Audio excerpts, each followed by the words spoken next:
Hi everyone, I am Heather, and I want to welcome you to Magnificent Authors Podcast, brought to you by Magnificent Mamas.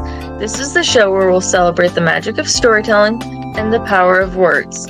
I'm your host, Heather, and each week I'll be sitting down with incredible authors from all walks of life to explore their creative journeys, uncover their writing secrets, and delve into worlds they create.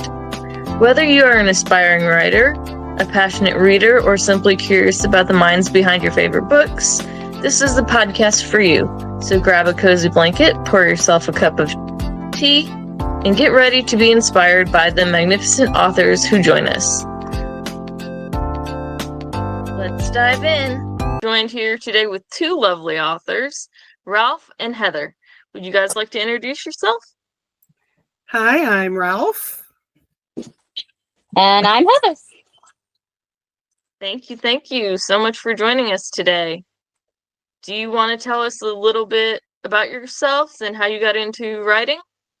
I was on bed rest in 2021 with my third child, and I started reading, and everything was so robotic and cookie cutter, and all the same tropes, and they were so long, the stories I was reading. They were these epic 1,000-chapter books, and it was so annoying. And this is before I got my Kindle. But I said, they're so cookie cutter, I can't stand it anymore. So I started writing. And Heather was one of my first avid readers.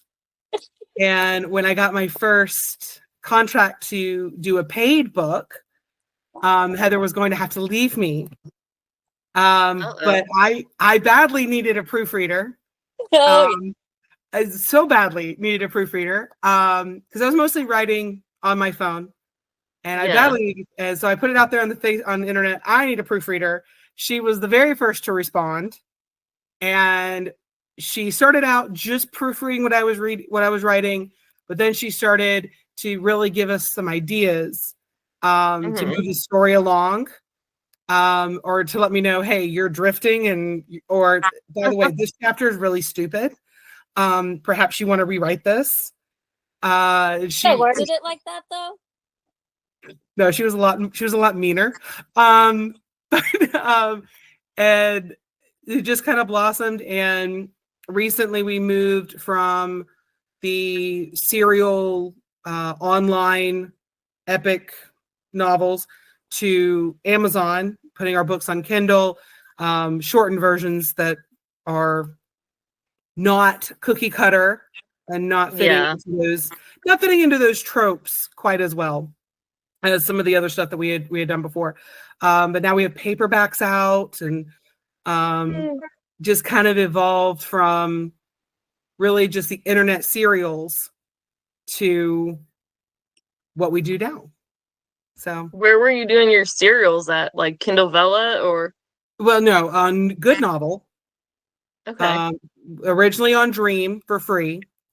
And then Good Novel offered me money. So I took the Good Novel route, and I worked with them for 2 years. That's how long Heather and I have been working together. We had a total of 13 books. Was it 13 books? Oh, wow. In 2 years that we wrote for Good Novel. And it was a great run, but the rules, they have to be 130,000 words, or they have to be 500,000 words. And that's just not the kind of books I write. I don't do the whole chapter just to have a chapter.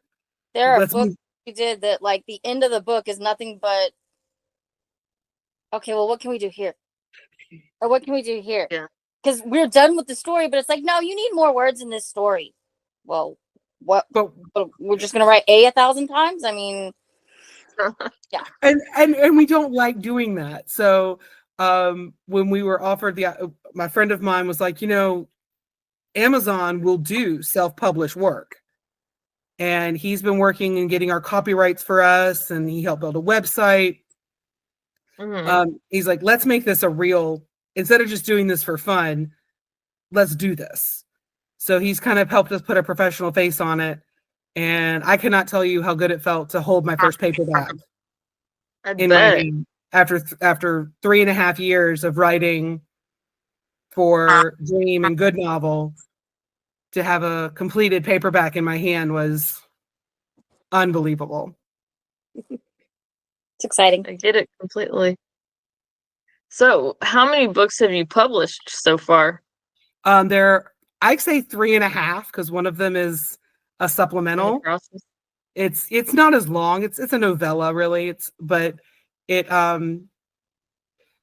first 3 are full sets novels, and then we have the little supplemental that goes with it. It's more of a dark, psychological, dark book. Not a normal thing that we write. Okay. Heather, how did you get into writing? Or is it more so like the proofreading side of things, or? It's more of the proofreading and helping with the plot, I guess. I'm not really I think I've actually on my own wrote 2 paragraphs out of a book, and I was like, this is no. I can help you figure out how to make this story work and help come up with ideas, but I'm not the writer. Okay. She writes beautifully. She just lacks the self-confidence. She doesn't realize how much she honestly contributes to a book, which is why her name's on them. Her name is on the books because she does so much. Just even if it's like at 2 a.m. and I'm completely blocked and I want to write, but I don't have anything to write. She's there to be like, well, why don't you just take it in this direction?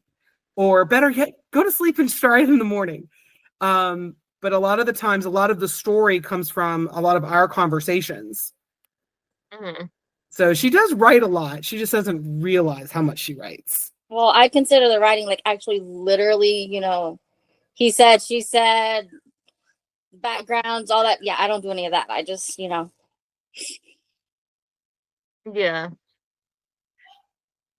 What do you want to tell us a little bit about your books that you've done so far?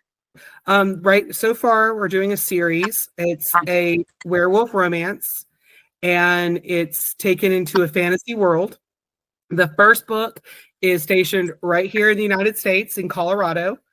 But then after that, we moved to the supernatural realm to a place called Wolferton. I'm very creative with the names of my places. But it's a place called Wolferton, and it talks about the major packs on the East Coast and how they interact with one another. Of course, there's fated mates, but it's not your normal, oh, she was in it. I don't do abused or weak females. None of my books ever do. They're all... Say that again? I tried to do that once. It did not work. We tried to do the week, but I can't do that. That's just not who women are. But there is always that true love aspect to it. We try to do happy endings. Every once in a while, a character doesn't quite make it to the end of a book. Hey, she's being very generous there. Every book, somebody dies. Every book. Nice. Like so much that on Good Novel, we had fans that would comment about who's going to die in this book. And I think the last one we did for Good Novel at their request, we literally knew automatically who was going to die in the book right off the bat. Usually it's an argument between she and I because she likes to kill off characters a lot more than what should die. You know what? I was going to say the one that I'm working on that I kind of been toying with the idea of killing off the main character. I do that. I'm telling you, watch your DMs. If you kill off your main character, don't look at your... Don't look at your DMs for a couple of days. I killed one of my main characters because it did work with the story, and even Heather had to admit it worked with the story. But the amount of hate I got, I'm not 100% sure it was worth it. I'm not 100% sure it was worth it. But yeah. Yeah, if you kill your main character, just stay out of your DMs. For sure. Well, it's not quite to that point yet. But I've definitely thought about it for sure. Okay, so I've got to ask because I love werewolf books, shifter books, anything like that. What kind of werewolves are they? Are they like the Twilight shift into wolves, or are they the Stephen King stand up on two legs, scary werewolves? So the actual werewolves are I'm not a I'm gonna get a lot of hate for She's this. not a Twilight fan. I like Twilight. She does not. Yeah. Heather has actually toned down my Twilight disses in my books. I have quite a few. But The ones that were good. She did. She kept the ones that were good. I haven't had a lot more. But yes, they're like that. But then we also have in our books lichens. And the lichens are the ones that stand on 2 feet and have arms and are more the Stephen King version. Yeah. You see that, when there's these type of books, you see a lot of times, the werewolf shifters are shifting into the wolves, which I love that idea much more than like the stand on 2 feet scary type of ones. But I like seeing the werewolves and like the lichens, which they're called in most werewolf shifter type books. Yeah, I love that difference. You know what I mean? It's very cool. So this is like definitely a topic I could talk about all day for sure. Your books, because that's like what I read. So I fell in love with it because I like the idea of fated mates. I like the idea of soulmates, the idea that there is that one person who only belongs to you. And no matter what path you take to get to that person, it's going to end up being the two of you. And do you reject it? So there are a few that we have. There's consequences for rejections.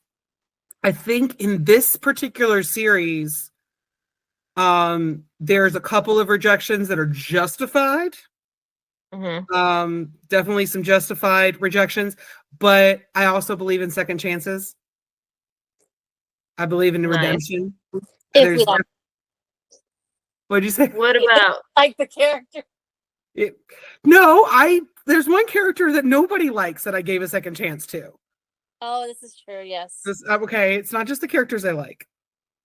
But there's a lot of characters in this series. It's a long series. We have 4 books out now, and we have 6 more coming out. It's a long series. So 10 books in total. Yes. Besides the novella? With the novella. Or does that include? Yeah, it includes the novella. It's a long series. I was going to say, how often are they coming out? So these 4 are out now. And then we've got another 3 coming out in May. And then the last 3 will be coming out in November.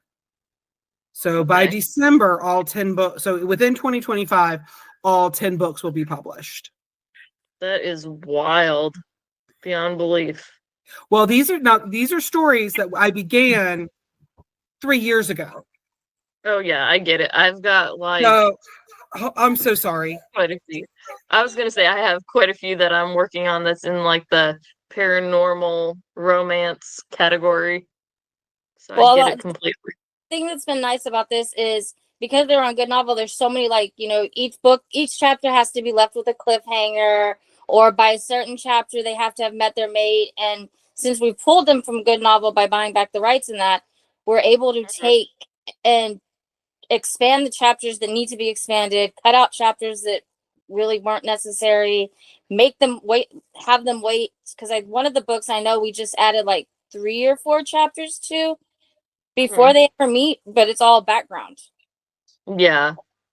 Sometimes after you publish it, even on like a pay to read apps and programs, you know, you go back and you're like, man, I should have put this in here, or it would have been really good to put this, you know, in the front or move something around.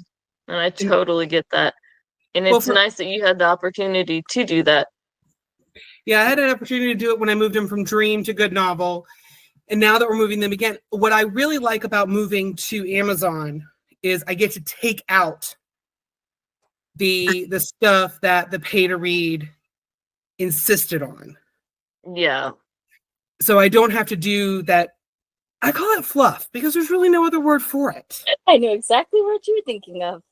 I don't have to do that anymore. I can write it the way I want to write it. I can write it. I don't have to write it in first person. I can write it in third person. I don't have to drag out the story for the purposes of dragging out the story. I can get to the point. I always switch like first person and the different persons. I'm horrible at it. Like when people are reading my stuff, they're like, "Oh my gosh, Heather, come on now, stick with one point of view." But that's real popular now, is the two different point of views, I've noticed. Definitely. Yeah, I've noticed that even when I started reading the Kindle, that a lot of the books are having the first person point of view, but just between two characters. Yeah. Back and forth. So I thought about maybe doing that a couple of times, but I really enjoy the third person because it allows me to explore all of my characters and what they're thinking. And I like that kind of freedom. And also it helps with readers to know what everybody's thinking. Yeah, definitely. I like the third person better because I feel like everybody's able to see what we see in these characters, because there's so much you miss about one character versus another when you're only listening to one point of view. Yeah, I agree. I usually, in my paranormal stuff, have like the girl's point of view, the guy's point of view, you know, like of the main characters. I like it that way, but it's hard, I think, too, to write a guy's point of view. Well, in my books, what's really difficult is one of the biggest things people say about mine, I have too many characters. So I can't really do the back and forth with because I have too many main characters. So it really doesn't work for my style of writing to have that first person point of view. That's very, and especially when our characters are intertwined a lot. Yeah. That makes sense. So what type of books do you typically read yourself? I love all things romance. I've started reading some Mafia. One of my very dear friends, Tiffany, has got me into some very dark romance. She is not a normal human being, so she does not read normal human being literature, if we can call it literature. She reads the kind of books where you can't find the plot, and she's gotten me into starting to read those. Those are kind of fun. And they're a little bit darker, but I also like the motorcycle gang novels that are starting to come out more. I think they're called MC novels. Yep. Those are getting very interesting and very well written. I've got several in my Kindle. Extremely well written, well-rounded, not falling into those typical tropes, and not always with the happily ever after you expect at the beginning, which I really like. I like the unexpected. It's still a happy ending, but getting there was a great journey. I like the MCs, but I'm always curious, you know, in those books, how well the authors know what life is like if they're doing something like that. Because my husband and his stepfather were in an MC, so I know what life is like, and I'm always curious because I mean I don't read a lot of the MC ones. I have so much to read right now, and it's like it's something that I've always been curious about: how much research, how much life experience, that type of thing that goes into some of them. I would be curious about that too. But sometimes when I read like the mafia ones, it's very clear that the authors have only ever watched The Godfather. That was the extent of their research. But then you have some authors who you read, and you're like, are you, darling, were you hurt as a child? How deep into this mafia thing did you get? Because it looks extremely well researched. And you're kind of like, are you okay? You just want to reach out to that author. Are you in danger? I do research and I get lost down the rabbit hole for days. It's like, oh, I was only going to do this for 10 minutes. I got lost on a rabbit hole and forgot to clear my search history. Oh no. And it was a death that I wanted to make interesting. And it had to be slow, and it had to be painful, and it had to be very difficult to detect. I didn't clear my search history. My husband left for a couple of days for his own safety. He was very nervous. Damn. Because you crazy. What is going on? I just read her search history and I'm like, it's for the book. No, you're safe. It's for the book. But you're right. You go down that rabbit hole so quickly that I see the memes on Facebook about I hope the FBI never looks into my search history. Oh yeah. I mean, I get that. Or our text messages. We had this one text message where she decided she was going to kill off a character, and she's like, "Do you think it's time in the book I'm going to kill so and so?"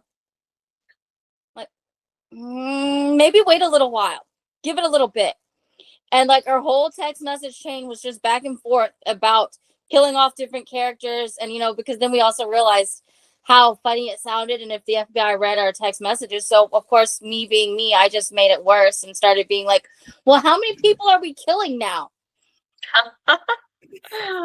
That's awesome. Yeah, we have fun with the algorithm sometimes. Yes, very much. If you could write any other genre, what would it be that you have not written in? Ooh, I would love to write history, not fiction. Like, I would love to write an actual history book. That's different. I know, it's very different. It's very different from what I write.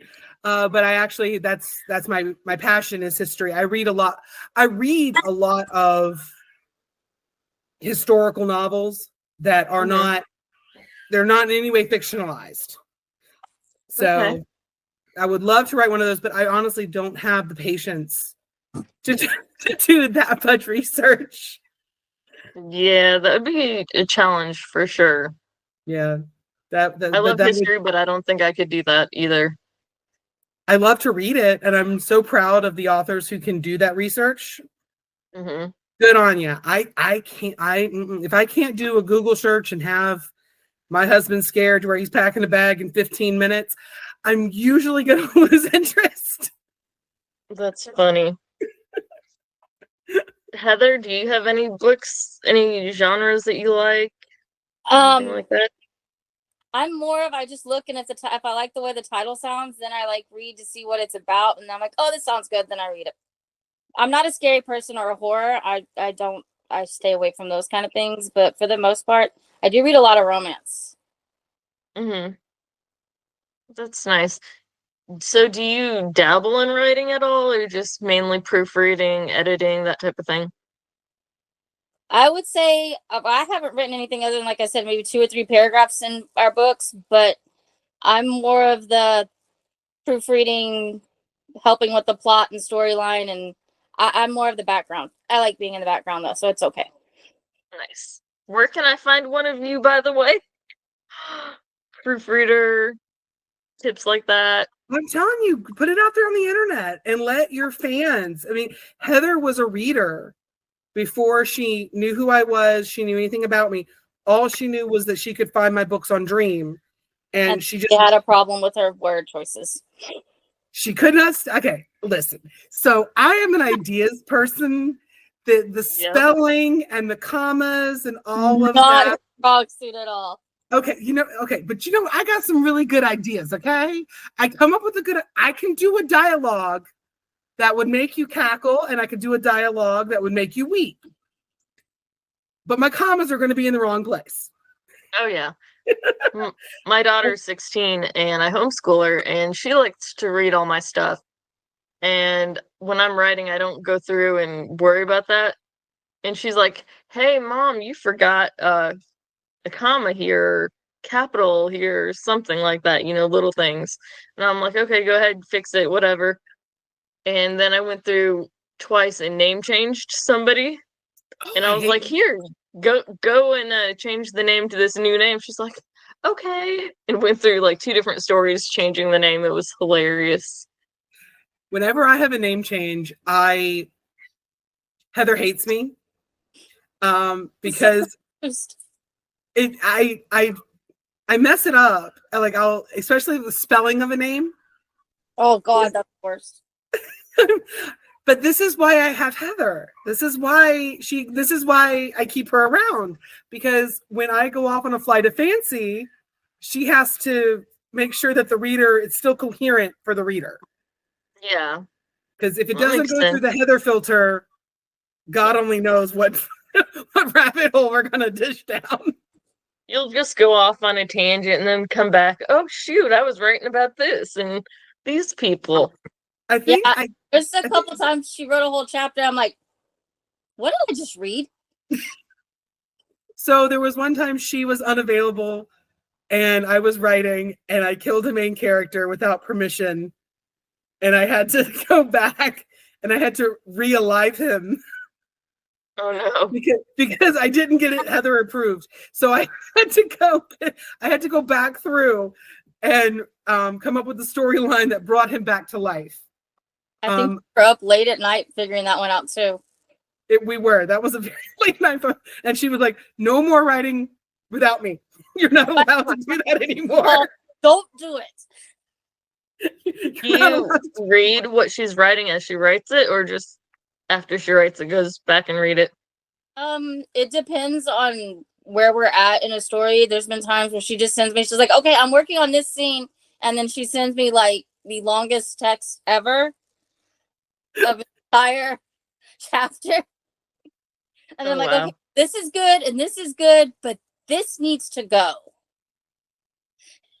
And it's crazy. And then we fight back and forth on whether or not I'm really going to get rid of it. 9 times out of 10, she wins. But there is that 1 time out of 10 where I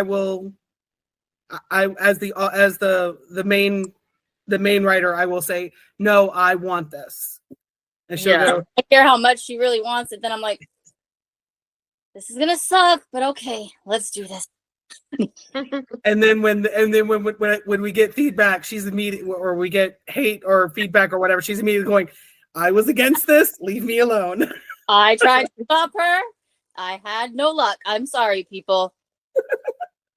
I think as the writer, sometimes there's some stuff you just love and you want to happen, or you want to see it in the story, and you will take no for an answer. Yeah, we do it. We have one of our most popular books on the pay to read site that, like she said, she killed off that main character. And on our fan page on Facebook, they were coming at me like, why didn't you stop her? I was like, I tried. Didn't? No. I tried, but it fit. You were on board with the death of Finch. Move on. Stand by your decision. Finch is dead. I have no problem with it. Stand by it. This is us on a regular basis. Yes. You definitely have a fun like vibe together. You know what I mean? Oh, would you believe we've never actually met in person? We live 19 hours. We live 19 hours apart. We have never met in person. But my children consider her their aunt, and I love her children to death. She can recognize all their voices when they get on my phone. I know. Yeah. That's funny. But yeah, we've never actually met in person, but we are, I think that she's probably my best friend. Ditto. But it's all because of werewolves. and And bad grammar. grammar's not that bad. You really So want would me you to say say? the best thing you took away from writing was having a new best friend? Yes, actually, a couple of new Yeah. best friends. I think I've gained a lot of new friends through this writing, through this process. One of our bigger fans, when we started to pull the books from Good Novel, we did pull in another fan and ask her opinion when we were getting rid of stuff. And you can really tell which books for Heather and for our other reader Janice, which characters they were committed to, which books were their favorites. Because when I would try to change something, I'd get the No. backlash. Yeah. No. No, I love this part. This is my favorite. You can't change that part. No. But at the same time, that's a lot of fun to be able to have that camaraderie, and a book truly made by almost committee, so that I feel confident that it's a good read, because that's what I want. I want the reader to be engaged with it and want to read the next book. Yeah. You want to be, it's a big series, so I want people to be able to enjoy the whole series. Are they standalones, or you have to read them in a certain order? Each one can be read individually. There might be a couple of characters that you don't understand fully, because I don't fully develop every character in every book, and the characters are in and out of every book. But each one I think each one could be read individually. For the most part, yeah, there's a couple of scenes in there that it might be a little bit like, huh? But for the most part, they're not huge major parts. Because they're all from different perspectives, and a lot of them, especially the 6 that are coming out in the future, they're all very interwoven in a similar timeline. So what you're really getting is just kind of a focus on, here's your timeline, but this is the focus of what we're going to be talking about in this one. The last book of the series is a passion project for me. It's the only book that I've ever written male on male, full as the main characters. I had never done that before, and I've never done it since. This is the only book I have like this. But it kind of expands the entire timeline of what I call second generation. So like the first 4 books are the first generation. The next books are their kids. So these characters are there, but they're there in that parental, I've already lived this kind of thing. So it focuses on their kids, but that last book, it really, the whole second gen fits within their timeline, and theirs is a beautiful love story. And it was really helpful it was kind of an exploration for me, because I do have same-sex couples in my life, and getting to kind of tell their story and what they went through with all of that. So that was my my passion project at the end of, after writing all of these other books. I think that's one of our favorites. That one. I think it's one of our favorites also because that was the first book that you and I really sat down on the phone together and came up with different ideas for it. And it's like the one that you and I really worked on together first. That was definitely the very first book that Heather was very heavily involved in storyline. Yep, I would agree with that. Yeah, but that is the last book of the series, and it's the one I really don't want to change. I don't want it to go. Well, I don't want it to go to third person. I don't want to change it. There's a couple of scenes I want to fix because, like I said, it's dragged out to fit with the pay to read sites. But it's one of those books that I don't want to change it. I get it completely. Third person though. I don't know that you really could change it to third person though. I don't think you could either. I don't think it'd be as good. That might be the only one that we write from a first person, or we leave in a first person perspective, because it is, like I said, it spans a wide time. It was one of our most popular ones too. Yeah, that one was a good one. There's a good one on Good Novel. So when I bring it to Amazon, and it's gonna be mildly edited, mostly grammar, because there were some chapters. There were some chapters I published without Heather's approval. That need to be fixed. So I get it completely. I do have to get ready to wrap up. We've kind of been on here a little longer than. Is there anything special you guys want to share? Anything about writing? Any tips to aspiring authors? Anything upcoming for you guys? That type of thing? Well, the only upcoming things we've got are the novels coming out from now into November. And to any other author, you know, I started writing in high school almost 20 years ago. Just don't stop, because eventually you're going to find, don't give up, basically, because you're eventually going to find something that's going to make you happy. And just remember, you don't have to be on the New York Times bestseller list to be an accomplished author. You can accomplish your goals without any help at all. I agree completely. I want to thank you guys for joining us today. And I know I'm going to have to for sure. But thank you both so much. It's been a pleasure. Thank you very much. You're welcome. And that's a wrap on another episode of Magnificent Authors Podcast. Thank you so much for joining me today. It was a pleasure to share another inspiring conversation with a talented author. If you enjoyed this episode, don't forget to subscribe to Magnificent Authors Podcast so you don't miss any of our upcoming conversations with amazing writers. And be sure to check out Magnificent Mamas on our website, which is www.magnificentmamas.us, or on our Facebook page for more inspiring content from incredible authors. I'd love to hear your thoughts on today's episode. What resonated with you the most? Head over to Facebook or leave a comment on our website and let me know. Until next time, keep reading, keep writing, and keep those imaginations soaring.